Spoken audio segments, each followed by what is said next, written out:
جواب بده و که جوابش از کنی جوابشو میدی خاطر اینکه اون سالونیم بعد یک چیزی چیش بشه بیهجاب بیفته. آها با من خواهر هستم، از چه لحاظ من زن هستم؟ آخه چرا هجاب نوشته کردید پس؟ He refused to talk to me because I'm a woman and I have no hijab. اجازه میدهید که من هجاب سر میکنم و شما جواب بده؟ ها؟ اوکی. خب باشه. حالا جواب بده. چند سال داری؟ ها؟ 16 years. And از کدوم شهر هستید؟ اصفهان. From Isfahan. How long was he a besieged? چقدر شما در بسیج بودید؟ 3 سال. 3 years. وقتی که آقای خمینی گفتن که این بچه مال من نیست، ما نمیگیریم، شما چه فکر دارید آقا؟ اون من نمیدار برای این حرف بزنم که سوال سیاسیه و اون رهبر من هر کاری اون گفت برید ما میریم بخواد هر چون. عقیده شما چی هست که شما اینجوری اسیر شدید و رفتید به ارتش و به راه اینجوری که اینجا بسر میبرید؟ عقیده چه بود؟ عقیده ما اسلام بود، خاطر اینکه اسلام در خطر بود و ما وظیفه خودمون رسیم که از اسلام خودمون دفاع کنیم.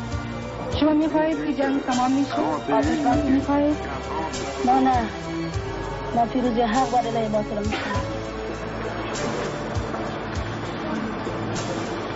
بسم الله الرحمن الرحیم. ای زن به تو از فاطمه این گونه خطاب است: ارزنده ترین زینت زن حفظ حجاب است.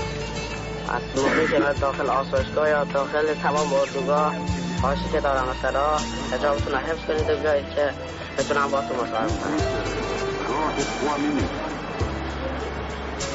چه فکر دارید برای ایران؟ در چه مورد؟ درباره جنگ؟ درباره جنگ موقعی که خدا میخواد تمام باشه. وقتی که برگشتم از عراق بسیار ناراحتی داشتم. واقعا من به اندرا گاندھی نامه نوشتم با امضای بچه ها و در هند چند تا اسکول رفتم، مدرسه ها، با بچه ها گفتم که شما چیزی بنویسید به خانم گاندھی نان الاینড که چیزی بگیرن. خانم گاندھی به من جواب داد که من تلاش میکنم که هر چیز زود آتش بس میشه. و اون وقتی که با بچه ها ملاقات کردم، هم انجینیر بودم، هم دکتر بودم، بزرگ شده بودم و خیلی خیلی خوشحال شده بودم از دیدن من و خیلی احساساتی هم. من گفتم که هیچ کس از من نپرسیده که من که روی ایران نوشتم چه چیزی کشیدم. گفت خانم وقتی که شما رفتید ما چه چیزی کشیدیم. اونها خیلی به ما کتک زدن. اولین بار وقتی که اینجوری حرف زده بودن بعد از اون بچه ها که چیزی می گفتن مرتب به من که هیچ وقت امام این را نگفته که این بچه های من نیستن. سکیوریتی از ما همه چیز گرفته بود، فقط من پن داشتم، قلم. بله، خودکار. به اون آقا که نزدیک من نشسته بود در پارلمان من گفتم که شما کاغذ دارید آقا یا چیزی؟ گفت نه خیر من هیچ چیزی ندارم. گفتم سیگار دارید؟ گفت آره. من گفت سیگار که کاغذ داره به من بدهید. من در اونجا یک نامه نوشتم. اون وقت رئیس پارلمان این حرفا گفته بود که پرس من آزاده، ما اجازه می دهم که هر چه سوال بپرسیم. من فوری نوشتم که اگر چیزی آزاده چرا آقای خمینی به من وقت نمی دهند؟ بعدا به کسی گفتم که به رئیس چیزی بدهید. وقتی که اون خونده با نگاه به من کرد، یعنی که فهمیده بود که یک بار من ایشون مصاحبه کرده بودم.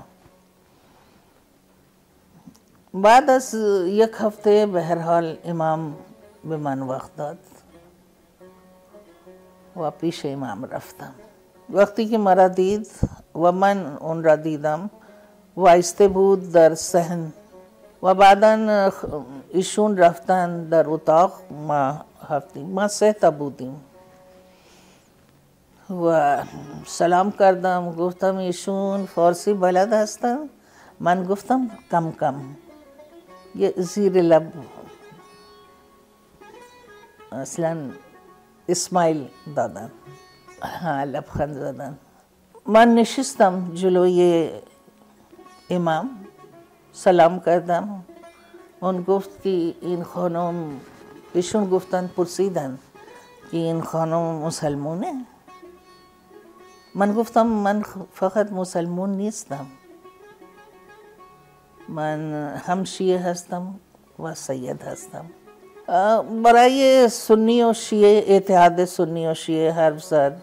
ما خیلی حرف زدیم، ولی وقتی که من حرف زده بودم شما نمیدونید که حال من چه جوری بود. یعنی قلب من نه اینجا بود، در اینجا تپید. وقتی که من بلند شدم و دیدم چهره من مثل خون بود، لهو بود، اینقدر سرخ شده بود. آینه اونجا آویز بود پشت امام.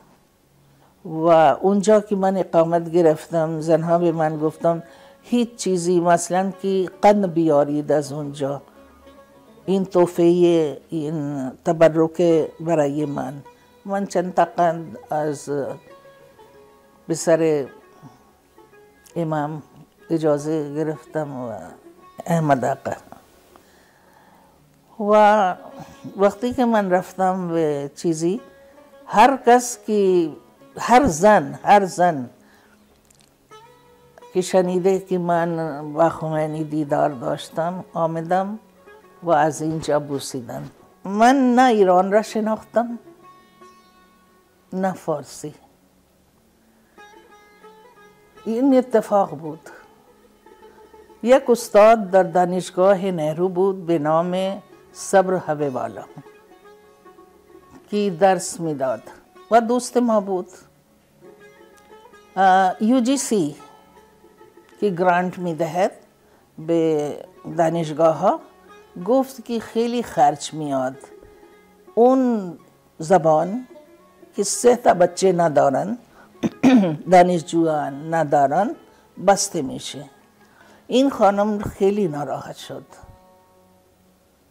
این که فقط 2 تا داشت یا یکی داشت.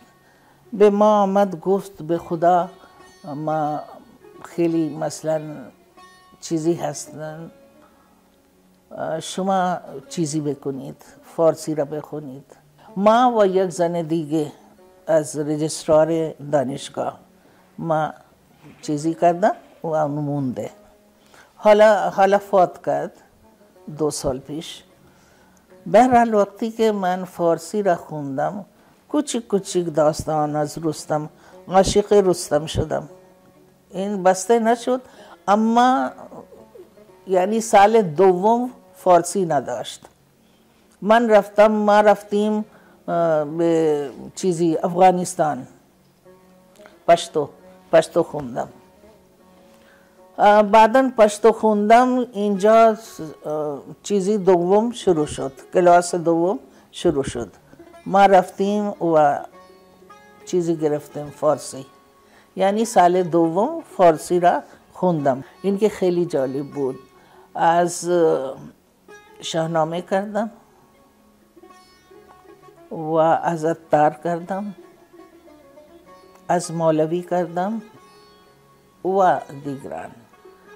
داستان های دلانگیز که خانم خانلری کوتاه کرده بود، اون در درس ما بود. پیشتر من فولکلور ایران خراسانی ترجمه کرده بودم. بله، اون اولین ترجمه من بود که به چاپ رسید.